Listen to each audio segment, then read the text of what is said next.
Hello അസ്സലാമലൈക്കും. ഇന്ന് ഞങ്ങൾ ഉണ്ടാക്കാൻ പോകുന്നത് പാഷൻ ഫ്രൂട്ട് പുഡിംഗ് ആട്ടോ. വളരെ സിമ്പിളാണ് ഇത് ഉണ്ടാക്കാൻ. അതിന് വേണ്ടത് 4 പാഷൻ ഫ്രൂട്ട് ആട്ടോ. 3 പൾപ്പ് എടുത്തിട്ട് മിക്സിക്ക് ഇടണം കേട്ടോ.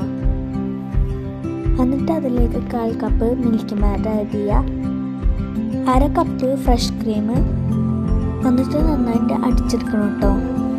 മാറ്റി വെച്ച പാഷൻ ഫ്രൂട്ടിൻ്റെ പൾപ്പ് എടുത്തിട്ട് ഒരു പാനിലേക്ക് ഒഴിക്കുക. അതിലേക്ക് 2 ടേബിൾ സ്പൂൺ പഞ്ചസാര ഇടുക. 4 കപ്പ് വെള്ളം ചേർത്തിട്ട് നന്നായി മിക്സ് ചെയ്യുക. ഇനി ഗ്യാസിൽ വെച്ച് നന്നായിട്ട് കുറുക്കിയെടുക്കണം. നേരത്തെ മിക്സിയിൽ അടിച്ചു വെച്ച പാഷൻ ഫ്രൂട്ടിൻ്റെ പൾപ്പ് വേറെ പാത്രത്തിലേക്ക് ഒഴിക്കുക.